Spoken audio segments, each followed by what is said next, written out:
This is 4.5, evaluating and processing your sources.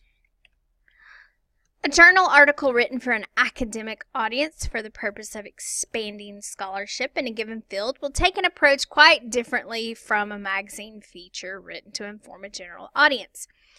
Textbooks, hard news articles, and websites approach a subject from different angles as well. To some extent, the type of source provides clues about its overall depth and reliability. For example, if you pull up an article in the Cosmopolitan magazine, you obviously know that this is not a scholarly, peer-reviewed article because it's about, some sort of socially motivated topic, which is generally not for the,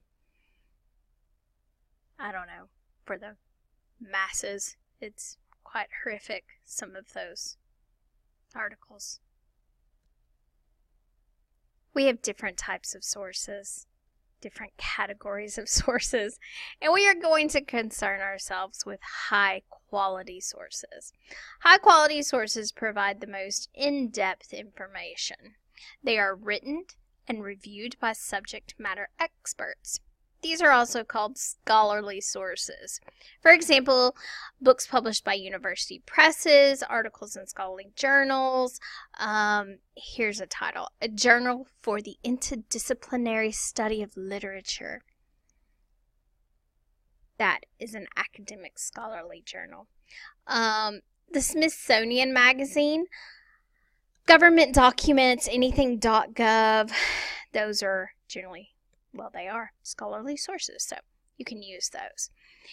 Our next category is varied quality sources. These are often useful for ideas. However, they do not cover subjects in as much depth as high quality sources, and they are not always rigorously researched and reviewed. Therefore, some of these sources are not scholarly. Some may be, but most are not. So within the varied quality source category, we have popular magazines, company brochures, news stories, some things that are found in the New York Times, PBS, and it's simply because some of these items have not been carefully researched or the facts checked. So you have to be very careful. Also with nonprofit organizations, be very, very careful about their information. It's varied in quality, and it may not be a scholarly source. So be wary of that. And then we have our last category, which are questionable sources, and these are the dumpster fire of sources. So you want to stay far, far, far away from these guys. They are often written primarily to attract a large readership or to present the author's opinions, and they are not subject to careful review. So these are not scholarly, ever, ever, ever. So stay away from these guys. Avoid using these as final sources.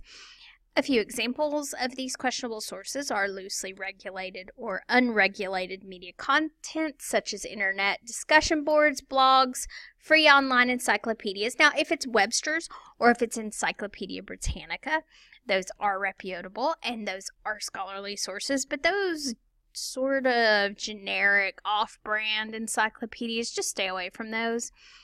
Talk shows, television, news shows with obvious political biases. I don't want anybody quoting Dr. Phil in their research paper, so watch out for that.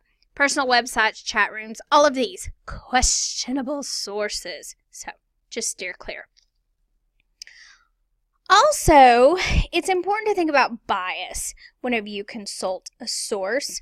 Always think carefully about the author's purpose in presenting the information. Very few sources will present facts completely objectively, even if they're scholarly, because we all tend to have a preference for something or believe something and are against another thing, but that's fine, because if it's a scholarly journal, then the tone will still remain consistent and the information will be accurate.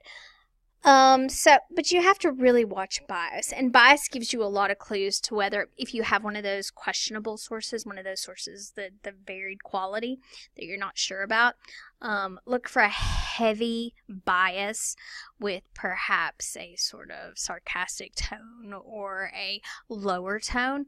These give you clues that they are not scholarly sources. To evaluate a source. So you find a source and you're like, here's a source. Can I use it? Is it good? To evaluate this source, you should consider not only how current the source is, but also criteria such as the type of source. Think about its intended purpose, the audience, and the author's qualifications, and the publication's reputation. So you should consider all of these things to get an overall impression of the source. So you're going to have to read carefully, notice how the authors present the information, look to see if they have cited or used other sources at the end of the paper, and that will be a really good indication of whether or not this is a scholarly source.